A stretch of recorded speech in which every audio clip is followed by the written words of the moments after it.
দেশজুড়ে বেড়েছে শীতের প্রকোপ। ঘন কুয়াশার হিমেল বাতাসে বিপর্যস্ত জনজীবন। কয়েক জেলায় বইছে মৃদু শৈত্যপ্রবাহ। হাসপাতালে বাড়ছে ঠান্ডাজনিত রোগে আক্রান্তদের সংখ্যা। ঘন কুয়াশা ব্যাহত নৌযান চলাচল। মৌলভীবাজারের শ্রীমঙ্গলে আজ দেশের সর্বনিম্ন তাপমাত্রা রেকর্ড করা হয়েছে 9.5 ডিগ্রি সেলসিয়াস।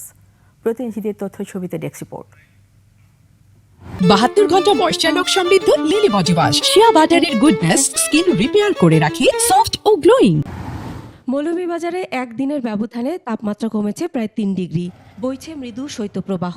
ভোর থেকে ঘন কুয়াশা, কনকনে ঠান্ডা বাতাস আর দুপুর অবধি সূর্যের দেখা না মেলায় বেড়েই চলেছে শীতের তীব্রতা। সাধারণ মানুষ থেকে শুরু করে লক্ষাধিক চা শ্রমিকের বেড়েছে দুর্ভোগ। মৌলভীবাজারের শ্রীমঙ্গলে রোববার সকাল 6টায় দেশের সর্বনিম্ন তাপমাত্রা রেকর্ড করা হয়েছে 9.5 ডিগ্রি সেলসিয়াস। চুয়াডাঙ্গায় শীতে জনজীবন বিপর্যস্ত হয়ে পড়েছে।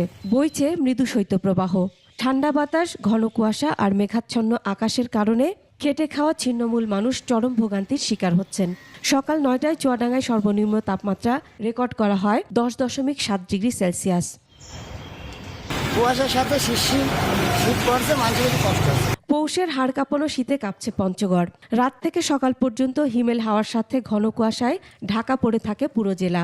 সকাল 6টায় 11 ডিগ্রি সেলসিয়াস তাপমাত্রা রেকর্ড করা হয়েছে। কুড়িগ্রামে শৈত্যপ্রবাহের সাথে হিমেল হাওয়ার দাপটে জেঁকে বসেছে শীত। গত কয়েকদিন ধরে কুড়িগ্রামের আকাশে সূর্যের দেখা মেলেনি। কৃষি শ্রমিক ও খেটে খাওয়া মানুষগুলো পড়েছেন বিপাকে। শীত নিবারণে অসহায় দুস্থ মানুষ খড়কুটো জ্বালিয়ে উষ্ণতা নেয়ার চেষ্টা করছেন। ঠাকুরগাঁয়ে ঘন কুয়াশার সাথে হিমেল বাতাসে জনদুর্ভোগ চরমে উঠেছে। প্রায় দুপুর পর্যন্ত সড়কে যানবাহনগুলো চলছে হেডলাইট জ্বালিয়ে। অনেকে খড়কুটো জ্বালিয়ে শীতের ছোবল থেকে রক্ষা পাওয়ার চেষ্টা করছেন। ঠান্ডা হাওয়ায় গবাদি পশুর অবস্থাও নাকাল। আপনার ঠান্ডা হাওয়ায় কনকনে শীত হচ্ছে, ঠিক আছে, শৈত্যপ্রবাহের জন্য শীত বেশি। গাইবান্ধায় জেঁকে বসেছে শীত। দুর্ভোগ বেড়েছে শ্রমজীবী খেটে খাওয়া মানুষের। তীব্র শীতের কারণে খেতে খামারে কৃষি মজুররা কাজ করতে পারছেন না। রাজবাড়ীতে শীতের তীব্রতা বাড়তে থাকায় হাসপাতালগুলোতে ঠান্ডাজনিত রোগীর ভিড় বেড়েই চলেছে। ডায়রিয়া, জ্বর, সর্দি, কাশি, নিউমোনিয়া, শ্বাসকষ্টজনিত সমস্যা নিয়ে প্রতিদিনই রোগী ভর্তি হচ্ছেন। বর্তমানে 100 শয্যার সদর হাসপাতালে 2 শতাধিক রোগী ভর্তি রয়েছেন। ঘন কুয়াশায় ব্যাহত হচ্ছে নৌযান চলাচল।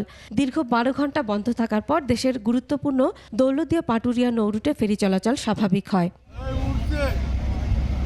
Masum আলিসা, desk report, 21 television.